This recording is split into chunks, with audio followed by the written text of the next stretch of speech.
Oke, Assalamualaikum warahmatullahi wabarakatuh. Saya ucapkan terima kasih kepada seluruh mahasiswa yang dapat hadir pada pertemuan minggu kali ini. Saya ucapkan terima kasih banyak. Oke, bagaimana kabar kalian semua? Saya harapkan dalam keadaan sehat walafiat, tidak ada kurang satu apapun. Alhamdulillah ya. Oke, langsung saja untuk pertemuan kali ini kita akan membahas terkait dengan proses pelaksanaan jembatan. Nah, minggu lalu kita sudah membahas terkait dengan apa itu jembatan, terkait dengan tipe-tipe jembatan, pengenalan jembatan, bagian-bagian jembatan. Ya, jadi sekarang kita masuk ke proses pelaksanaan jembatan itu tersendiri. Oke, mungkin saya akan share screen terlebih dahulu. Oke, mungkin bisa dilihat di layarnya masing-masing. Oke, sudah ya. Oke, di sini kita akan membahas terkait dengan proses perencanaan jembatan dan ada komponen dan beban jembatan itu sendiri. Oke, saya mulai. Nah, yang pertama, apa sih tujuannya kita melakukan perencanaan jembatan sesuai dengan proses tersebut?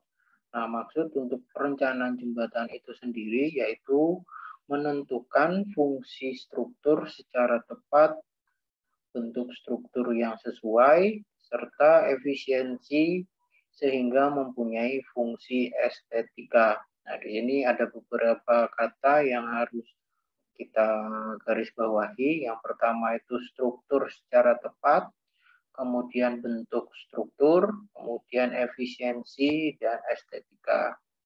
Nah, struktur secara tepat yaitu penggunaan konstruksi jembatan itu sendiri mau digunakan sebagai apa? Jembatan penyeberangan orang, jembatan kendaraan, atau jembatan lainnya. Nah, kemudian bentuknya, bentuk di sini bisa jembatan layang maupun jembatan sederhana atau jembatan dari konstruksi baja. Nah, selain dari struktur yang tepat dan bentuk yang sesuai, kita juga harus memperhatikan efisiensi. Di sini maksudnya terkait dengan biaya. Dengan biaya yang minim bisa membangun struktur yang tepat atau bentuk struktur yang sesuai gitu. Jadi selain harus tepat, kita juga harus memperhatikan biayanya. Jangan sampai struktur tersebut menjadi boros sehingga tidak efisien. Oke, ini tambahan ya mungkin jika kita sudah membangun terus dengan efisiensi biaya yang sangat minim atau sudah sesuai, kemudian kita membangun struktur yang memiliki estetika itu. Oke, saya lanjutkan. Data yang diperlukan untuk perencanaan di sini ada 4. Yang pertama itu lokasi. Nah, lokasi ini termasuk topografi, lingkungan maupun tanah dasar. Kemudian ada fungsi. Di sini fungsi yaitu melintasi sungai atau jalan lain. Kemudian bahan struktur. Di sini ada karakteristik dan ketersediaan. Kemudian ada peraturan. Nah, saya bahas satu-satu. Yang pertama lokasi. Nah, lokasi sangat penting. Jadi kalau misalnya kita membangun jembatan di daerah yang tanahnya lembek, maka struktur yang kita gunakan harus tepat sasaran. Itu misal dengan menggunakan fondasi tiang pancang, atau misalnya tanahnya tidak terlalu lembek, kita bisa menggunakan box culvert untuk jembatan sementara. Kemudian fungsi melintas sungai atau jalan lain. Nah, jika kita membangun jembatan untuk melintasi sungai, maka harus dilakukan perhitungan terlebih dahulu, di mana peletakan fondasi atau abutmen, terus rantai kendaraannya apa saja yang harus dilewati. Nah, kemudian untuk jalan lain berarti ini jembatan jalan ya. Jadi semacam para layang ataupun flyover. Oke, kemudian bahan struktur. Nah, kalau bahan struktur ini terkait dengan karakteristik dan ketersediaan. Misal kita berada di Pulau Jawa sekarang. Untuk bahan baja sangat mudah ditemukan, sehingga konstruksi-konstruksi jembatan yang ada di Pulau Jawa itu terbuat dari struktur baja WF misalnya. Nah, bagaimana kalau misalnya struktur yang berada di Pulau Papua? Karena di Pulau Papua untuk baja WF sulit didapatkan, maka di sana dibangunlah jembatan kayu untuk sementara. Tapi tidak menutup kemungkinan baja WF yang ada di Pulau Jawa kita kirimkan ke Papua karena terkait dengan struktur tadi. Tapi harus tetap dihitung kira-kira dengan mengirimkan baja WF dari Pulau Jawa ke Papua budgetnya bagaimana? Jangan sampai nanti kita over budget atau melebihi harga yang sudah ditentukan oleh penyedia jasa. Nah, kemudian peraturan. Nah, peraturan di sini maksudnya jembatan ini boleh dilewati oleh kendaraan apa saja. Misal, jembatan ini hanya dilalui oleh orang saja. Tidak boleh ada kendaraan. Maka kendaraan-kendaraan tidak boleh masuk. Atau misalnya kendaraan dengan bobot 10 ton harus melewati jembatan ini. Maka dibatasi dengan tingginya jembatan. Oke, itu untuk data-data yang diperlukan dalam perencanaan jembatan. Kita lanjutkan ke slide berikutnya. Nah, ini secara umum diagram alir untuk proses perencanaan jembatan. Nah, yang pertama yang harus kita lakukan yaitu survei data. Data tadi yang ada di atas ya. Ada 4 data tadi. Setelah data didapatkan, kita kompilasi atau kita studi pustaka. Setelah studi pustaka, maka kita evaluasi data-data yang sudah didapatkan. Apakah datanya sudah cukup atau masih ada data yang kurang. Jika masih ada data yang kurang, maka kita kembali ke survei data. Kita mencari data-data yang kurang tadi, kita tambahkan, baru kita tambah ke kompilasi lagi, sehingga studi pustaka. Nah, jika datanya sudah oke, sudah lengkap semua, maka kita bisa beralih ke desain awal.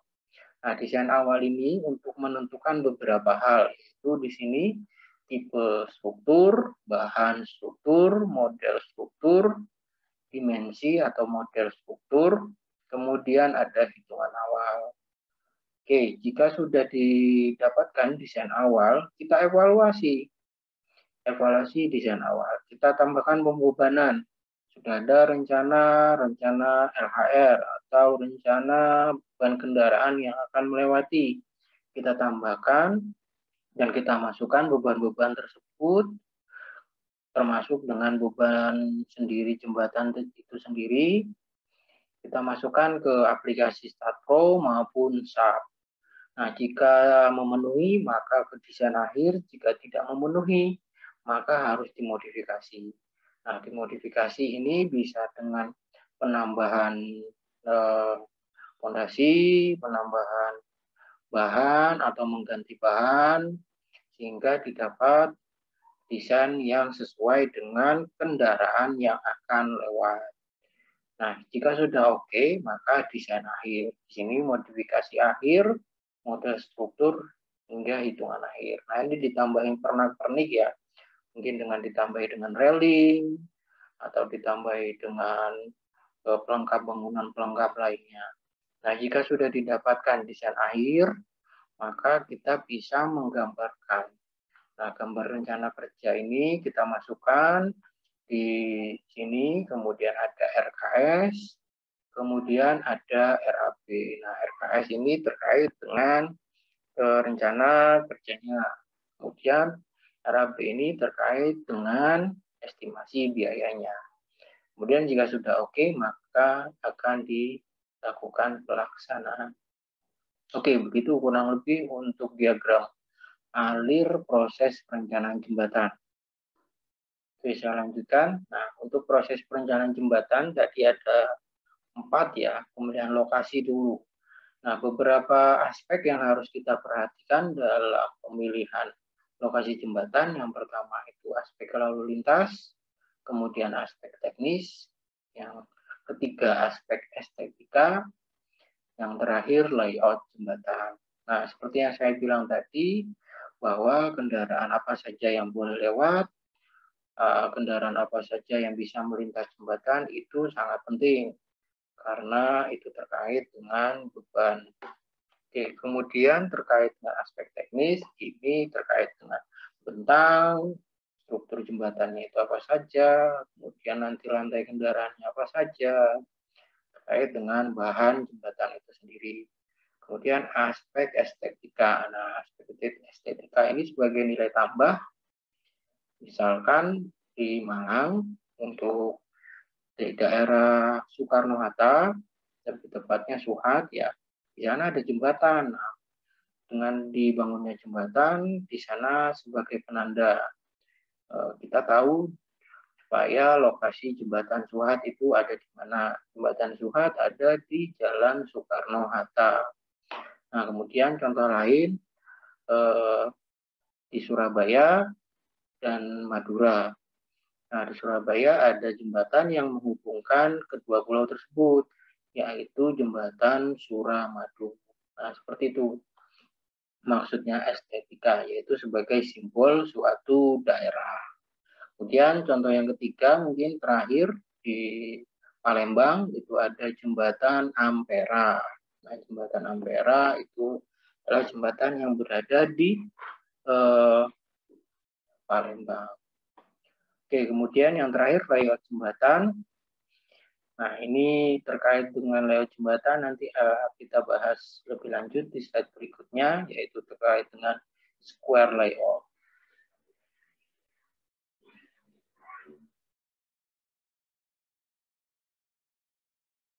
Nah, ini ada beberapa skema terkait dengan lokasi. Yang pertama itu square layout dan square layout. Nah, ini yang square layout seperti ini. Dan yang ini skewed layout. Nah, terlihat kalau di sini skewed layout ini lebih panjang daripada square layout. Oke, ini ada beberapa kelebihan nanti jika kita menggunakan pemilihan lokasi square maupun skewed.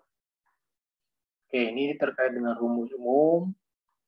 Nah, kalau misalnya lebih lengkapnya atau lebih definisinya ini lebih perbedaannya ada dari sudutnya. Jadi ada penambahan biaya terkait dengan panjang bentang jembatan tersebut. Nah, untuk data-data proses jembatan tadi ada lokasi, sekarang pertimbangan layout jembatan melintasi sungai. Nah, jika jembatan tersebut melintasi sungai, maka layout sebaiknya ditempatkan pada bagian lembah yang sempit dan sungainya cukup lebar. Nah, ini lembah ya, lembah dan sungai kata kuncinya itu. Maka digunakan square layout. Karena jika skewed layout akan terjadi gurusan pada pilar. Oke, ini ada arus yang deras dari arah hilir menuju hulu sungai. Nah, di daerah sini adalah daerah lembah. Nah, ini ada dua, seperti gambar yang di atas tadi. Yang di sebelah sini adalah skewed, yang di sini adalah square. Nah, lokasi yang diusulkan lebih baik di daerah sebelah sini.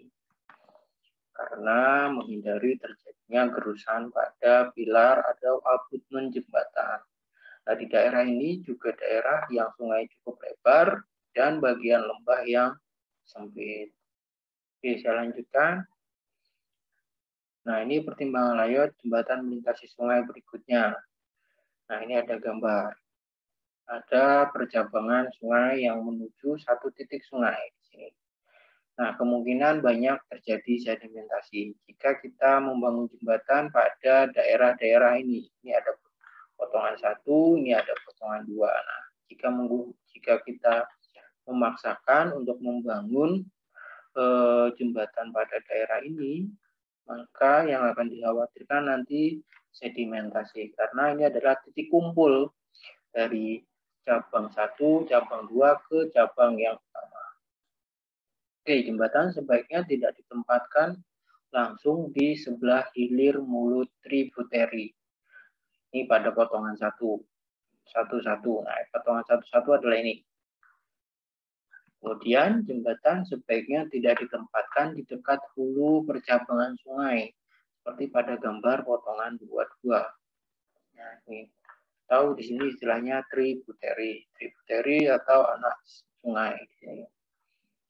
Nah, terus pilih bagian sungai yang tidak mengalami percabangan. Nah, alangkah baiknya jika kita terpaksa membangun jembatan di atas sungai untuk melintasi sungai, maka harus memperhatikan hal-hal berikut. Di lokasi ini kurang tepat kalau sesuai dengan perencanaan. Oke, saya lanjutkan. Nah, ini pertimbangan layak jembatan melintasi sungai selanjutnya. Di sini ada sungai permanen. Nah, sungai permanen ini berarti ada di daerah sini.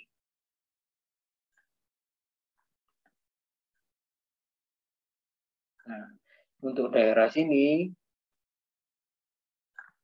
ini bukan sungai permanen. Yang kita takutkan adalah terjadi gerusan dasar sungai. Nah, jadi awal dari jembatannya seperti ini, kemudian karena semakin waktu, semakin digerus oleh air sungai, maka terjadi pada gambar yang bergaris potong-potong ini. Nah, ini berbahaya. Di sini juga sudah ada pilar atau abutmen. Nah, di sini ada keterangan jika arus sungai berubah-ubah sepanjang bantaran selama perkiraan umur jembatan. Nanti misalnya kalau umur rencana jembatan itu adalah 50 tahun atau 25 tahun, karena terjadi gerusan ini, maka bisa terjadi umur jembatan kurang dari rencana. Nah, jadi itu perlu diperhatikan kira-kira sungai permanennya di sebelah mana, sebelah sini kah atau di sebelah sini juga. Nah, ini diperhatikan. Nah, kemudian pengalihan atau perbaikan aliran sungai. Nah, aliran sungai yang awalnya bergaris hitam ini kita perhatikan. Ini juga kita perhatikan. Nah, untuk jembatan sebaiknya rencana kita berada di sini dan berada di sini. Sini ada keterangan rencana jalan. Sini juga rencana jalan. Jadi memotong beberapa sungai. Oke, saya lanjutkan. Kemudian penyelidikan lokasi atau site investigation. Di sini ada 2. Yang pertama itu pekerjaan kantor atau office work. Kemudian ada pekerjaan lapangan yaitu field work. Oke, untuk komponen-komponen utama jembatan sudah kita bahas di minggu sebelumnya. Nah, di sini kita flashback saja, yaitu ada lantai kendaraan, kemudian gelagar, kemudian ada ikatan pengaku. Nah, perencanaan komponen jembatan tergantung dari perencanaan. Di sini perencanaannya yaitu besar beban dan bentang jembatan. Nah, maksudnya besar beban, kira-kira nanti kendaraan apa saja yang boleh lewat, kemudian bentang jembatan. Mau panjang jembatannya berapa meter. Oke, saya lanjutkan. Nah, ini mind mapping terkait dengan komponen-komponen jembatan. Sudah kita bahas juga di minggu sebelumnya, yaitu komponen jembatan terbagi atas 2, yaitu bangunan atas dan bangunan bawah. Nah, bangunan atas ini terdiri dari 3.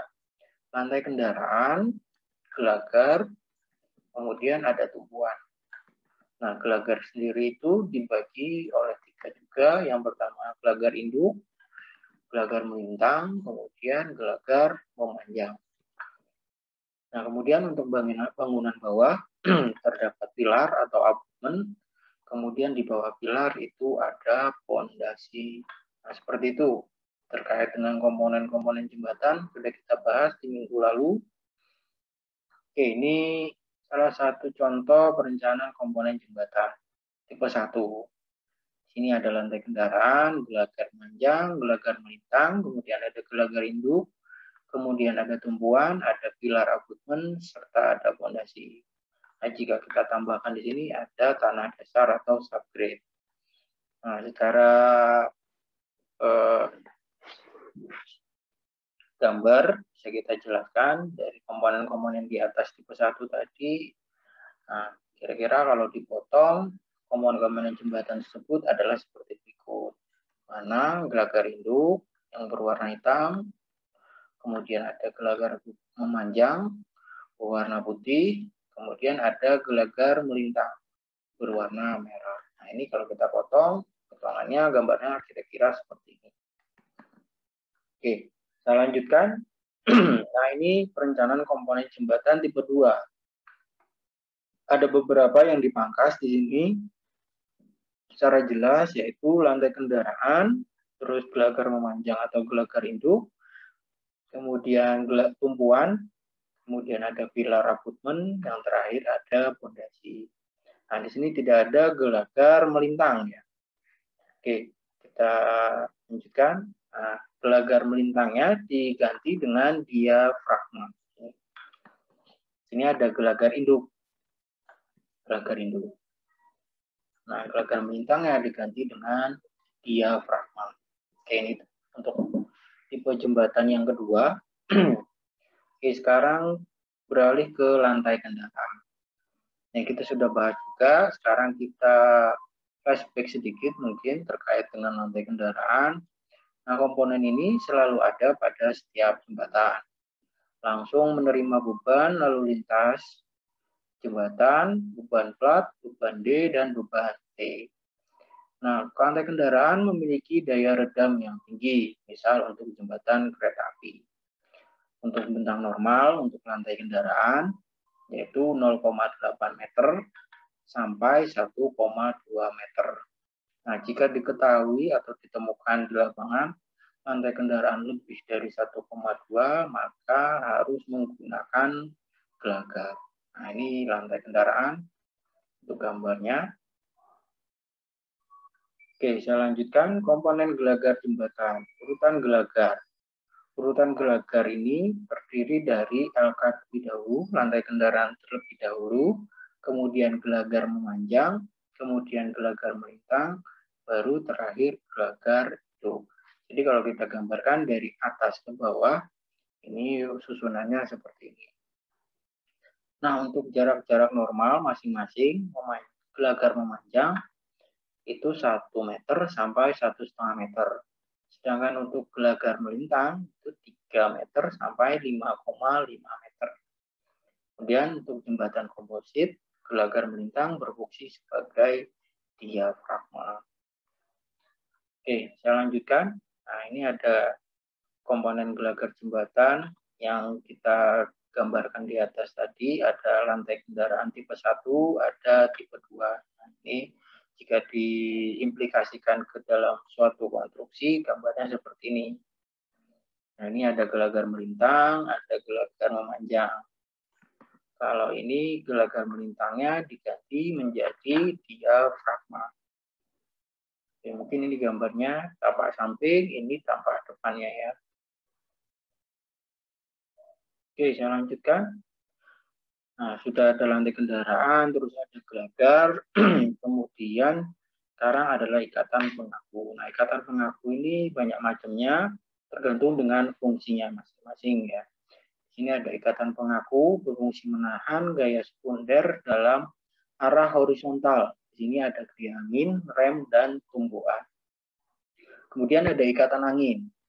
Ikatan angin ini biasanya dipasang di atas dan di bawah. Nah, jika misalnya dipasang satu, maka dipasang di dekat lantai kendaraan. Nah, untuk ikatan rem, di sini dipasang dua, ujung ke ujung, biasanya memikul gaya rem atau reaksi lalu lintas dalam arah horizontal tegak lurus gelagar melintang. dipasang kedua ujung atau di tengah jembatan. Nah, di tengah jembatan ini biasanya kalau jembatan itu terputus. Jadi di tengah-tengah ada fondasinya sehingga ikatan remnya juga ditambahkan. Nah, implikasinya apa? Ada ikatan rem. Ikatan rem itu biasanya pada saat kita melewati jembatan, maka terjadi perbedaan ketinggian. Jadi kalau kita melewati kendaraan yang ada ikatan remnya, melewati jembatan yang ada ikatan remnya, maka kita akan terlempar ke atas jika melaju kendaraan kita tinggi. Nah, gitu. Saya lanjutkan ikatan tumbukan, yaitu antara kedua gelagar memanjang. Nah, ini khusus pada rel kereta api. Oke, ini ikatan angin, bisa kita lihat di sini ikatan anginnya bila dipasang di bawah, berada di lantai kendaraan sepanjang ini. Nah, kalau misalnya dipasang dua ikatan angin, atas dan bawah, nah kalau misalnya kita lihat di potongan satu-satu atau tampak di depan, nah ini ada di atas dan di bawah lantai kendaraan sini, dan di atas itu lantai kendaraan. Itu ikatan angin ya. Oke, ini ikatan angin yang kedua jenisnya. Nah, ini ada ikatan angin atas dan ditambah dengan pengaku. Nah, ini pengaku. Ini jembatan dengan tipe lantai kendaraan di atas. Ini jembatan lantai kendaraan di atas dengan dua ikatan angin. Ikatan anginnya ada di atas ini dan juga ada di bawah sini. Kalau ini tadi tipenya berarti lantai kendaraan ada di atas. Kalau yang ini lantai kendaraan ada di bawah.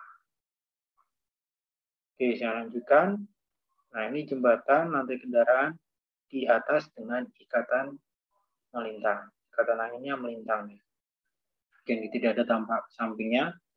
Untuk lebih jelasnya sebenarnya ya. Tapi tidak apa-apa, kita bisa lihat dari tampak depannya ini. Oke, saya lanjutkan. Kemudian ada ikatan rem. Nah, ikatan rem itu kalau digambar seperti ini. Nah, kalau misalnya di tengah-tengahnya terputus, maka di sini ditambahkan juga ikatan rem. Oke, saya lanjutkan. Nah, untuk ikatan tumbukan ini khusus untuk rel kereta api. Oke. Saya lanjutkan. Nah, sekarang tumpuan atau komponen perletakan atau bearing. Nah, apa sih fungsinya komponen perletakan ini? Nah, berfungsi mengatur penyebaran beban bagian atas jembatan sampai ke pondasi dan mengatur deformasi tumpuan jembatan sesuai dengan perencanaan. Nah, fungsinya sesuai dengan secara umum ya, kalau untuk tumpuan yaitu untuk mengatur penyebaran, terus untuk mengatur deformasi. Nah, jenis beban yang terjadi di sini adalah berat sendiri ditambah beban hidup dan beberapa gaya. Di sini ada gaya rem, gaya angin, tumbukan, sentrifugal hingga gempa. Yang terakhir yaitu deformasi. Nah, dibuat sesuai dengan model perencanaan. Di sini ada dua tipe peletakan atau bearing. Di sini ada tipe elastomerik dan mekanis. Nah, ini tergantung dari beban yang ditahan. Nah, ini untuk perletakan mekanis. Nah, bisa kita lihat di sini. Ada dua gambar di sini. Perletakan mekanis atau rotasi. Kemudian ada perletakan mekanis yang translasi dan rotasi. Nah, ini translasi dan rotasi. Oke, bisa bergerak. Ini bisa bergerak ke sini sedikit. Oke, ini sendi ya. Kalau dalam tumpuan, ini sendi. Sendi dan roll. Oke, kemudian ada peletakan elastometrik ya. Ini gambarnya kurang begitu jelas. Tapi bisa kita bayangkan di sini dari namanya elastomerik Berarti ini elastis ya, berarti bahannya dari karet. Karet yang diperkuat dengan stainless steel kalau di sini. Ini PTPE. Poli apa ini? Ya, salah satu tipe plastik ya. Oke, yang terakhir terkait dengan materi minggu ini, tadi saya review dulu komponen jembatan sudah, proses jembatan sudah, yang terakhir yaitu beban jembatan. Nah, beban jembatan sendiri itu terbagi atas dua. Di sini ada berat sendiri jembatan itu. Berat sendiri itu tadi dari bahannya, dari tumpuannya, dari Oke, yang kemudian ada beban luar. Nah, beban luar ini dibagi atas tiga. Yang pertama itu muatan primer. Muatan primer itu terbagi apa saja? Di sini ada lalu lintas dan beban kejut. Nah, jadi kendaraan-kendaraan yang lewat tadi dimasukkan jadi muatan primer. Jadi kita harus tahu kira-kira kendaraan apa saja yang boleh lewat pada jembatan ini. Apakah kendaraan tronton 10 ton tidak boleh lewat? Apakah kendaraan trailer tidak boleh lewat? Kita yang tentukan. Kemudian ada muatan sekunder. Muatan sekunder ini terdiri dari gaya angin, rem, tembukan, rangka, susut, dan muai. Nah, beban luar yang terakhir yaitu muatan khusus. Muatan khusus ini biasanya ada gaya gempa, aliran sungai, tumbukan lain-lain bawah jembatan. Kemudian yang terakhir gaya-gaya pada saat pelaksanaan. Oke, ini mungkin daftar pustaka atau referensi bacaan yang bisa kalian cari di internet terkait dengan materi minggu kelima ini. Ada bukunya dari Bu Sri Murni Dewi 2006. Ini salah satu dosen di Brawijaya ya. Kemudian ini ada Bambang dan Muntahar. Kemudian Agus S. Supriyadi tahun 2007 terkait dengan buku jembatan. Ini terbitan dari Jogja. Oke, mungkin cukup sekian untuk materi minggu ini. Silakan bagi kalian yang ingin bertanya terkait dengan materi minggu ini, saya persilakan didiskusikan di Google Classroom maupun di video YouTube yang akan saya share di Google Classroom dan YouTube juga. Oke, mungkin itu saja yang bisa saya sampaikan. Terima kasih sudah bisa hadir pada pertemuan kali ini. Saya ucapkan terima kasih banyak. Saya mohon maaf kalau ada salah-salah kata. Semoga dalam keadaan sehat selalu, tetap jaga kesehatan, tetap semangat. Oke, wabillahi taufik wal hidayah. Assalamualaikum warahmatullahi wabarakatuh.